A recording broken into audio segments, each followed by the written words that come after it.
अपने जीवन में आत्म संयम लाओ।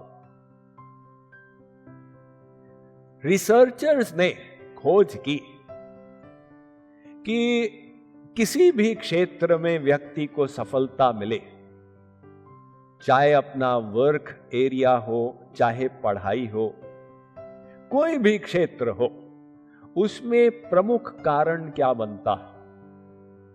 तो उनको पता लगा कि प्रमुख कारण होता है आत्म संयम, अर्थात सेल्फ डिसिप्लिन।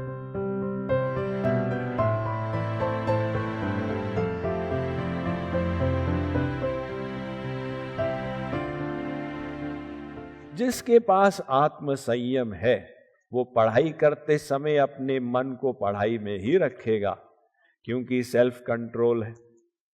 जिसके पास आत्म संयम नहीं है उसके पुस्तक तो सामने रहेगी, लेकिन मन चला जाएगा अब विराट कोहली के कितने रन बने और कितने नहीं बने।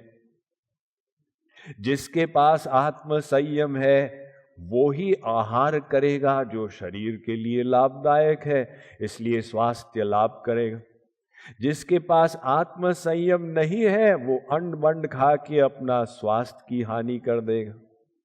जिसके पास आत्म संयम है वो व्यसनों से बचा रहेगा, वो जिह्वा पर कंट्रोल होगा, क्रोध आदि कम करेगा, तो उसके संबंधों में भी तनाव नहीं आएगा।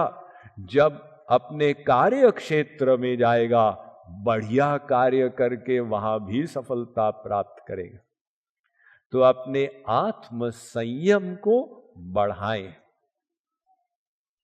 आत्म संयम को कैसे बढ़ाएंगे इसका मैं आपको एक सूत्र बताता हूं। समझने की बात यह है कि सेल्फ कंट्रोल भी एक मसल के समान है। जैसे व्यायाम करने से अपने मांसपेशियों को बढ़ा देते हैं, ऐसे ही मस्तिष्क भी अभ्यास के द्वारा अपने अंदर ग्रे मैटर को बढ़ाता जाता।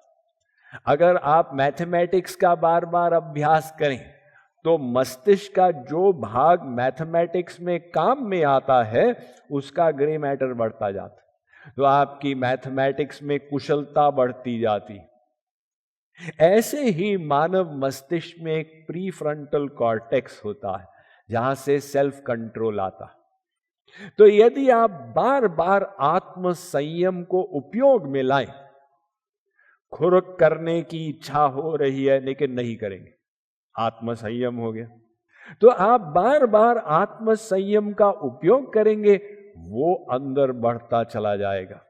इसलिए कोई भी विद्यार्थी यदि आधा घंटा, पहले 15 मिनट से शुरू करें फिर आधे घंटे तक जाएं, प्रतिदिन ध्यान का अभ्यास करें, यह आपके आत्म संयम को बढ़ाने के लिए सबसे बड़ी एक्सरसाइज हो जाएगी।